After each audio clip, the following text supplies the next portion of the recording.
I'm probably going to be the only person under 40 at the mammogram center. Will I feel out of place? Yes. But does that matter? No. And the reason why is because I want to prioritize my health and make sure I don't have a recurrence, that nothing looks suspicious because of my history. Hi, everyone. Welcome to Season 2. This is Shauna. And this is Rosalina. And we're your hosts for Too Young for This Shit podcast. This podcast is not just about boobs, but a journey with cancer. We are young millennials, open about giving you our raw and unfiltered look into our lives. We are in no way medical professionals, nor are we offering medical advice. Any medical references are cited directly from public websites or from our personal diagnosis. Some topics and stories may be triggering to those who are fighting, have fought, or have loved someone with cancer.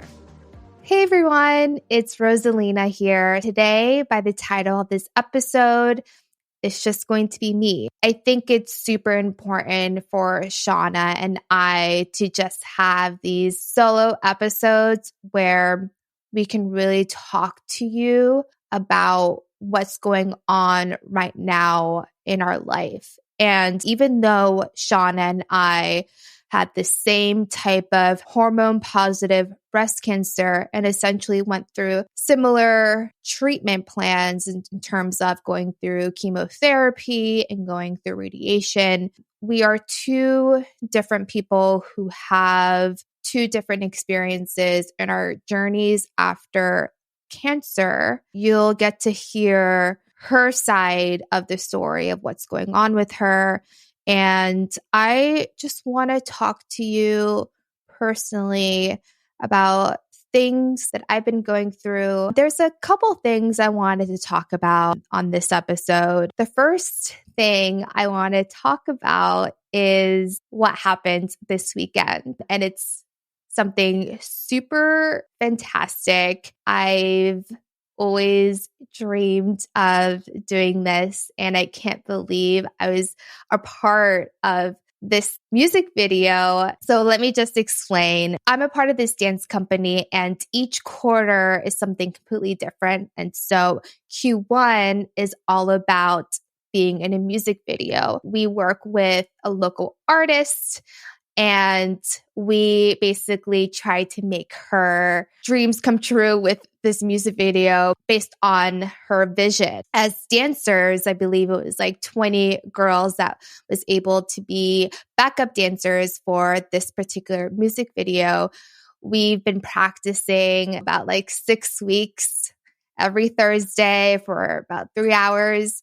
And it's so cool to see the progress of this project from where we started to where we ended. Yesterday was the music video shoot day. I've never been in a music video before, and it's been a dream of mine to always be in one since I was a little girl, just dancing in front of a mirror to a Britney Spears song. And I just never thought I would have that opportunity. When I came across this dance company, I was like, oh my God, I love dance and I have the opportunity to be in a music video. This is so awesome. I'm just so grateful for this opportunity. Yesterday, it was just an all-day shoot. We started at 12:30 and it ended around 10. And I am such a curious person that I love to learn whatever I don't know. So I don't know anything about production. I don't know anything about how you set up for a music video or what goes on. And it is extremely cool to see from start to finish of how this music video comes together, to the choreography, to just so many crew members on the production team, making sure that the presence of the room works out, and the camera guy and how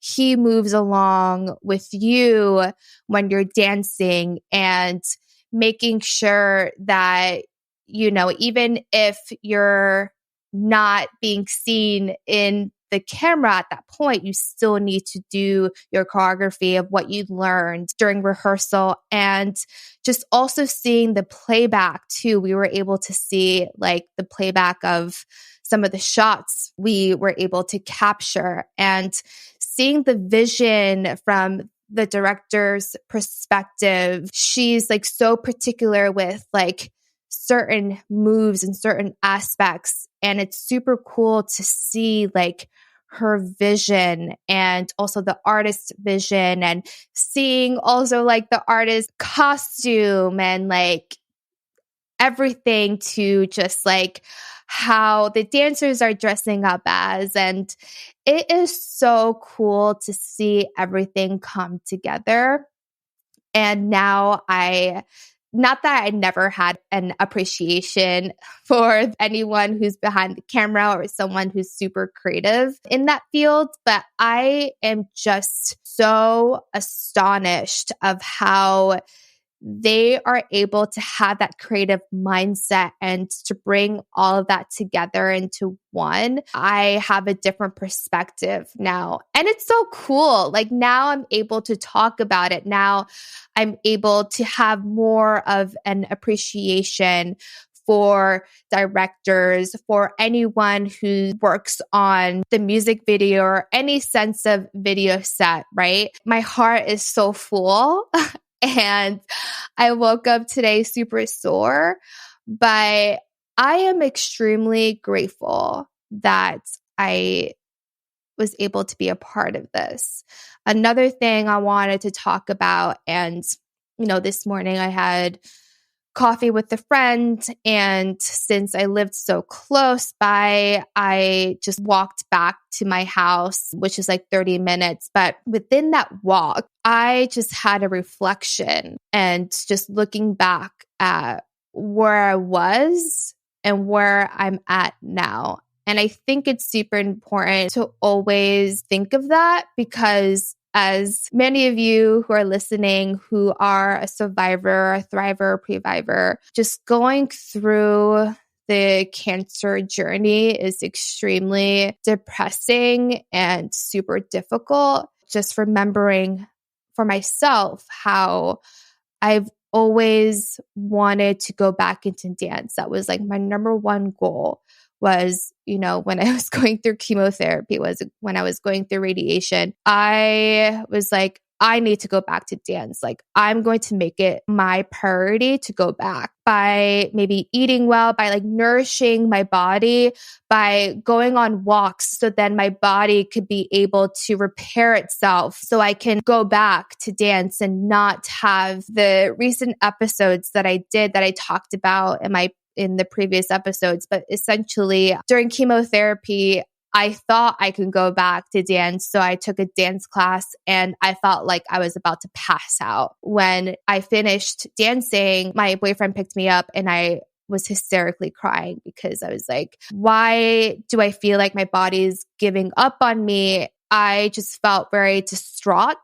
I felt like, oh my gosh, is my dream of going back to dance like crushed? I had a huge moment and I was like pretty depressed actually. So that was one moment. And then when I completed radiation, I was like, okay, I need to like work out because I wasn't able to work out during chemotherapy. And like I tried during radiation, like I went on a lot of walks, actually doing my strength training and making sure that I'm building muscle and doing a lot of cardio. I did a workout class that was like 10 minutes from my house. I could just walk there. And 30 minutes in, I just felt like passing out. And then I was like very distraught yet again. And I'm like, oh my gosh, this is crazy. But then also I need to think about, okay, like I just completed treatment like a few weeks ago. I think my body just needs to repair. So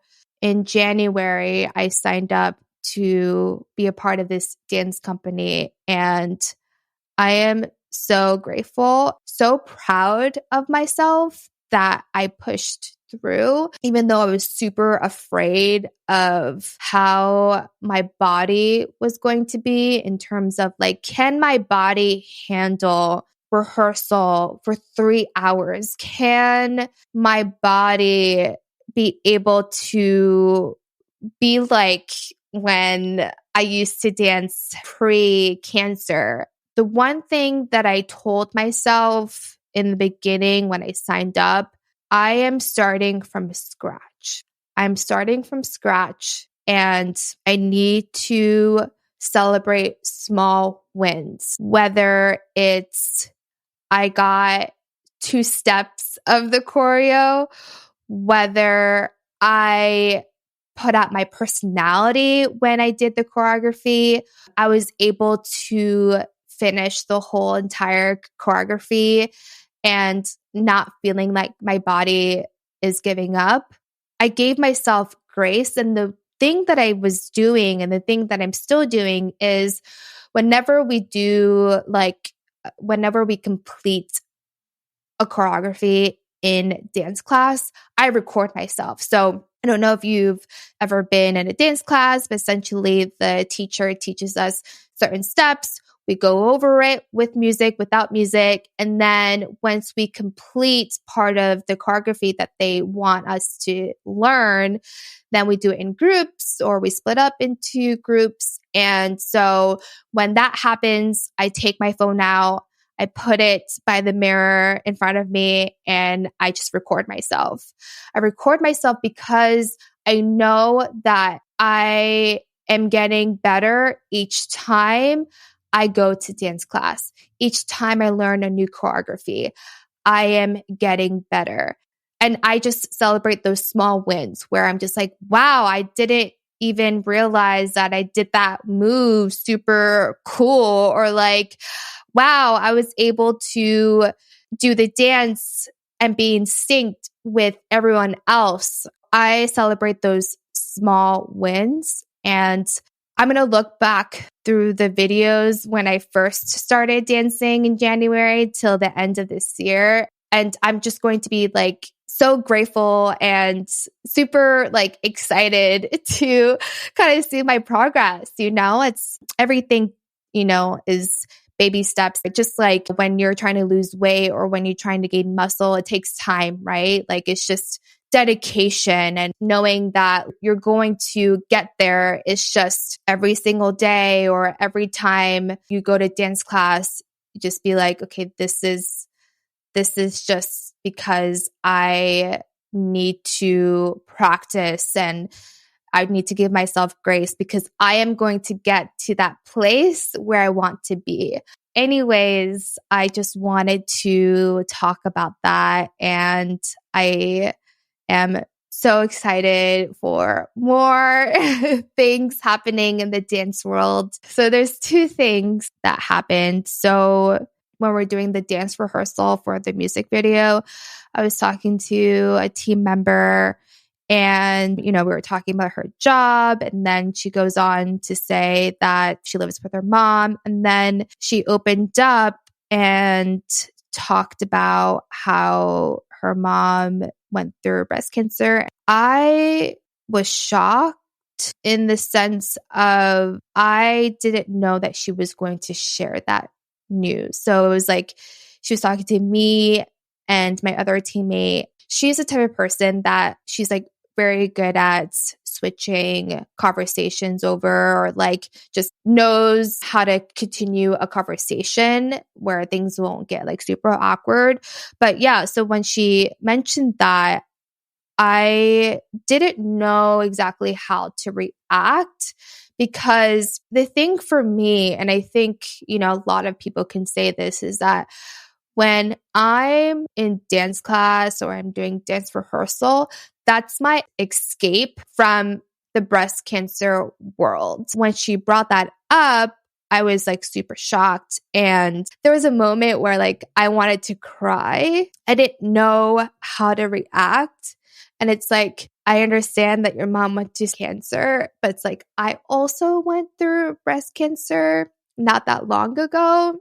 And it's still like fresh in my mind. And I'm still trying to navigate how to prepare myself, even though like you can't prepare, those conversations. It put me into like a very, I wouldn't say like a dark place, but like it put me in a place where I had the realization that I'm like, oh yeah, I went through breast cancer and I feel kind of like isolated from everyone else, because even though I don't know everyone's story, and obviously like this team member, like she's living with her mom who has or had breast cancer, which I don't remember exactly which it was, has or had, but I'm still trying to navigate that, and I'm still trying to prepare myself, because like I don't want to cry in front of people.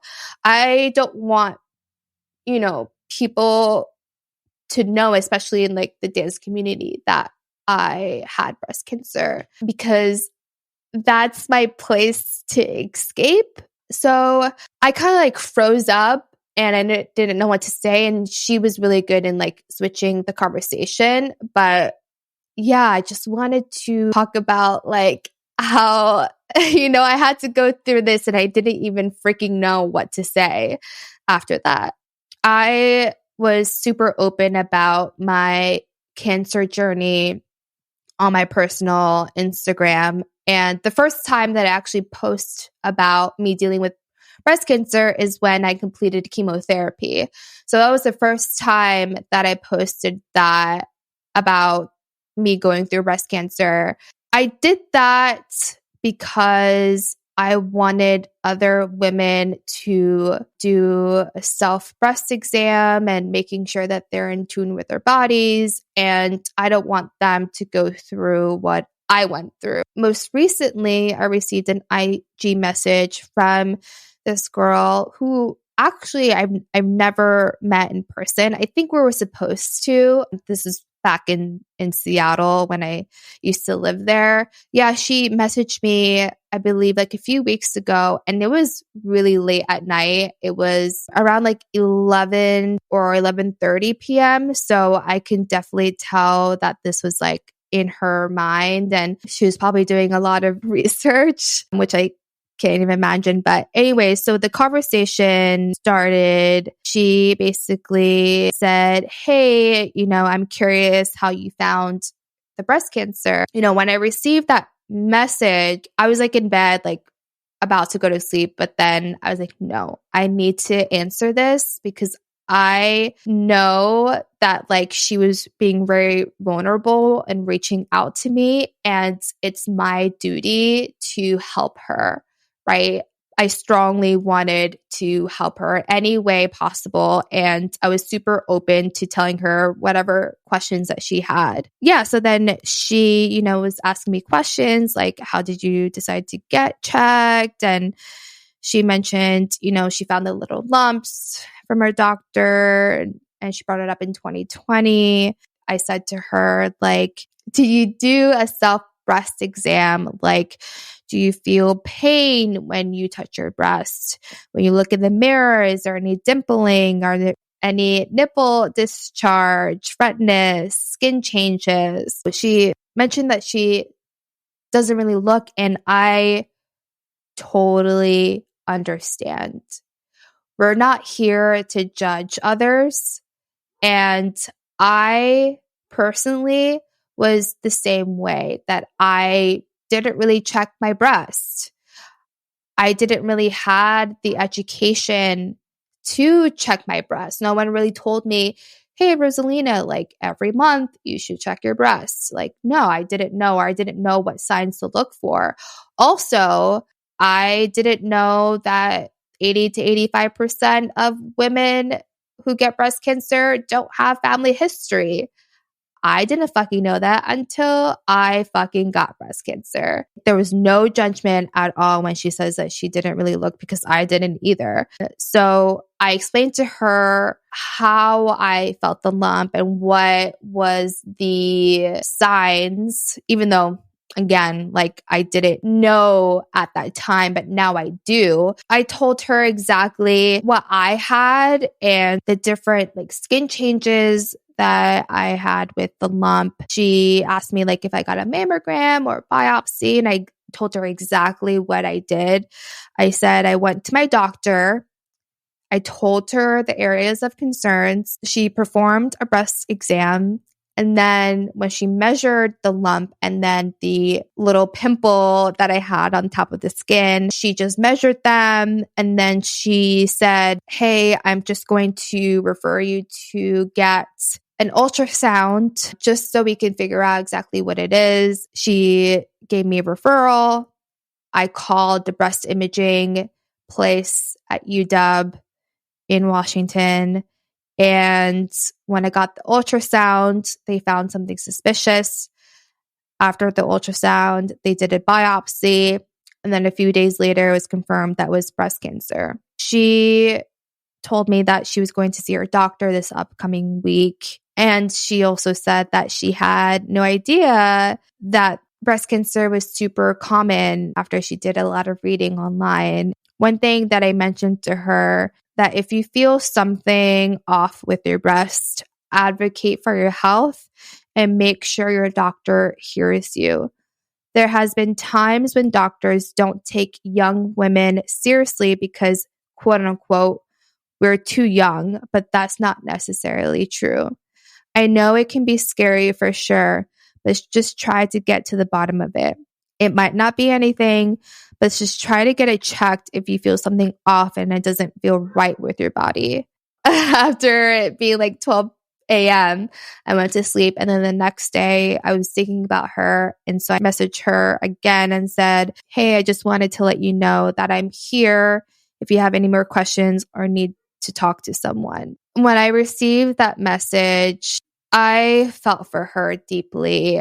I am, one, super proud that she was able to come to someone that she's like never met before. But because I was so open about my journey with breast cancer on my personal Instagram account, she, I guess, felt comfortable in reaching out to me and asking me questions. And I think it's super important for us women to be there for other women and support others during this journey of, hey, I reached out to you. Can I ask you some personal questions? Because I think it's super important to help other women when they are going through something where they don't really know what to look for. I think it's super important to just talk about your experience. That's all you can do, is just be a lending hand to someone.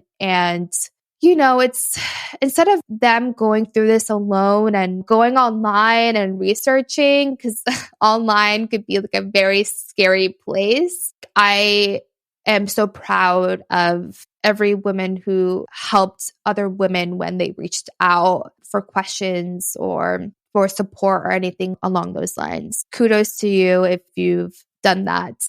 Other thing I wanted to talk about was my mammogram. So because I got a single mastectomy, they need to check the healthy breast every year for the rest of my life to check if there's any suspicious tumors, anything along those lines on the healthy breast. I got my mammogram done last month.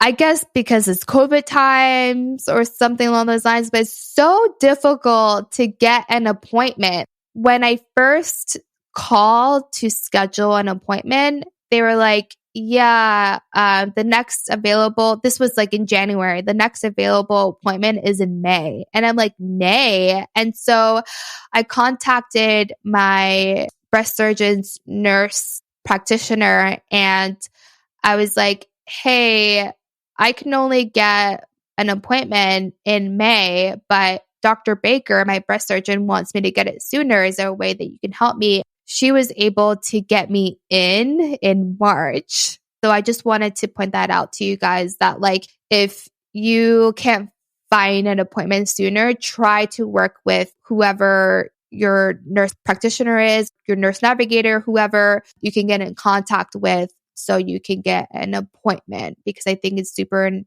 important for you to get yourself in there, especially, since we've all been through cancer and we need to be monitored really closely. So I wasn't really nervous to say when the days was getting closer to getting my mammogram. However, the day of when I went to the clinic to get the mammogram, I was fine until I went in the elevator. And I don't know why. I can't really explain what changed my mood super fast. But I went into the elevator, and then there was this older couple that came in, and I was like, oh, it's going down. And I totally forgot what he said, but something about what he said, I didn't like. I don't know. It's an old man's joke, I would say. And for some reason, that pissed me off. That joke that he mentioned, pissed me off. And so I just got into a really bad mood really quickly. And then I was hoping that they weren't going to be in the same room as I was, or they were going to judge me because I'm super young, getting a fucking mammogram, whatever. Right when I got out of that elevator, I immediately was in a bad mood. I went to the front desk, and they gave me an iPad where I need to fill out the questionnaire and talk about my history. And the fucking annoying thing about this, they asked me if I had breast cancer. They asked me when I was diagnosed. They asked me when I had my ultrasound, my biopsy, if I had a double mastectomy, what type of surgery, all these stupid questions for me. Sorry. It's not stupid, but can't you just look at my chart and know that I had a history instead of me completing this? I just feel that's redundant. I just felt like it was wasting my time essentially, when they could just look up my chart and know that I had breast cancer.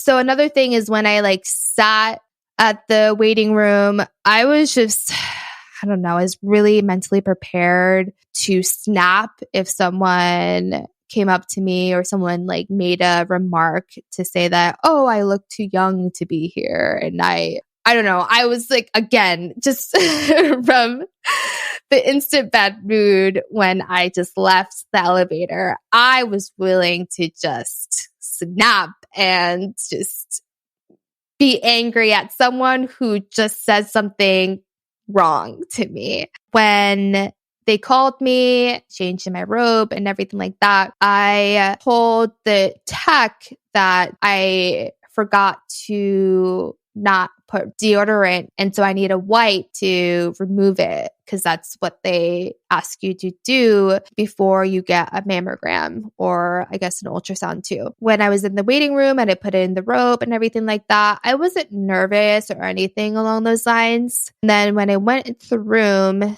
the tech was like, this other person is going to be in this room because she's monitoring my performance or whatever. And so I think this tech was actually in training. At first, when I entered the room, I saw another person. And then initially, the first thing in my mind was what the hell is this person doing here?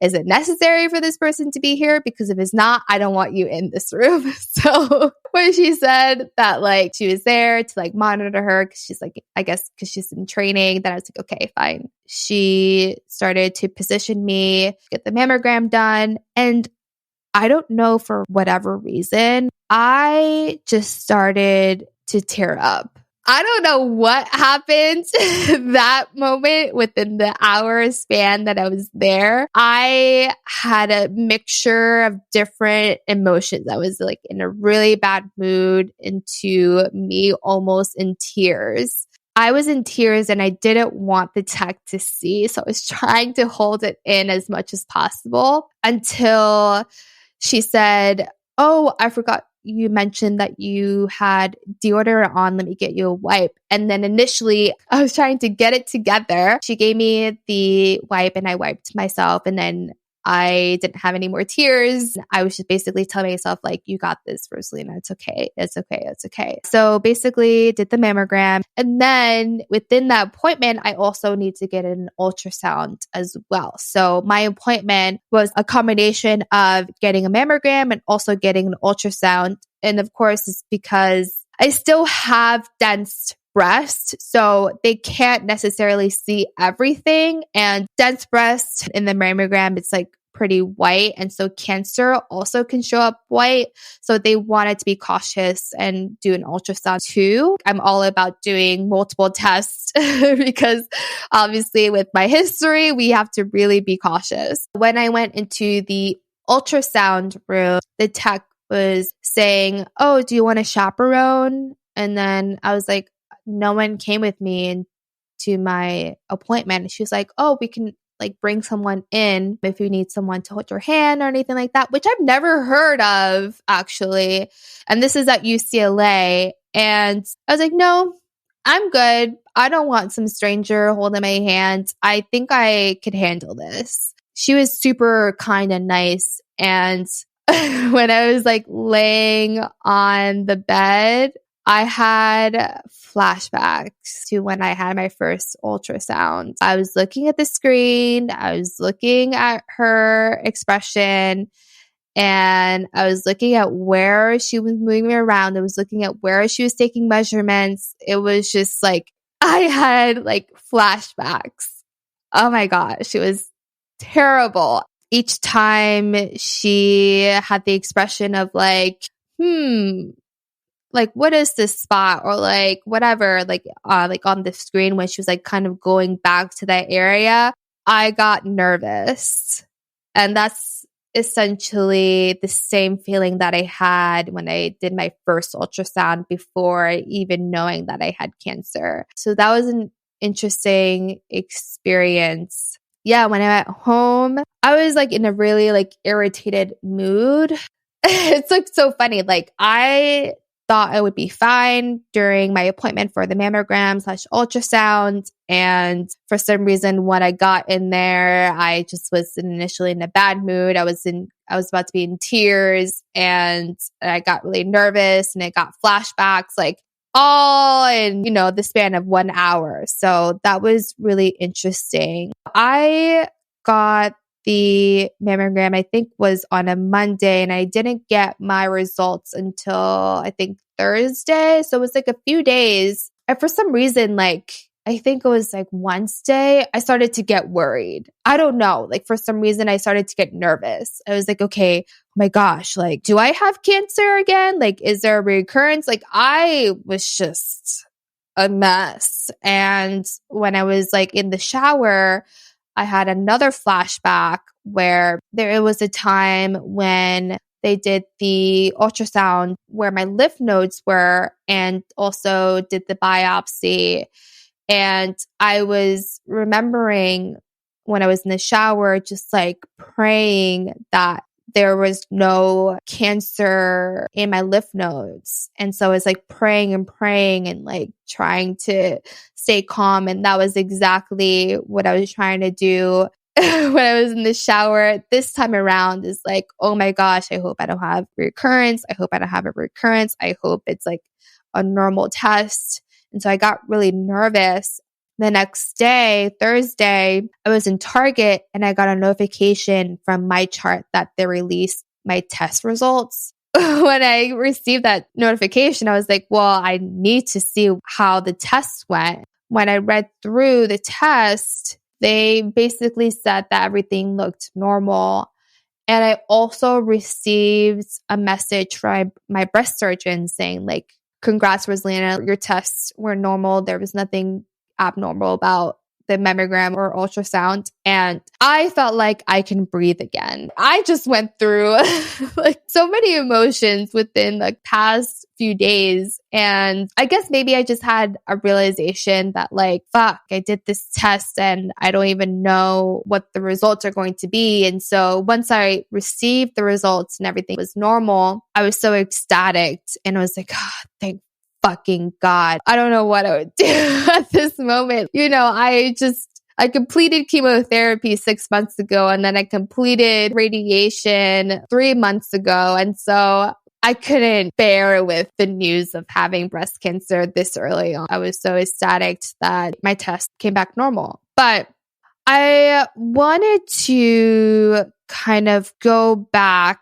to why I was feeling angry and why I was feeling upset during my mammogram and how I can better my mindset the next time that I have to do that again, right? So when you enter the mammogram center, the breast imaging center, you know, typically you are the youngest or one of the youngest patients. One of the things that I was thinking about and I wanted to like switch my mindset, you know, was like, okay, I'm probably going to be the only person under 40 at the mammogram center. Did I feel out of place or will I feel out of place? Yes. But does that matter? No. And the reason why it does not matter that I'm the youngest person there is because I showed up for myself.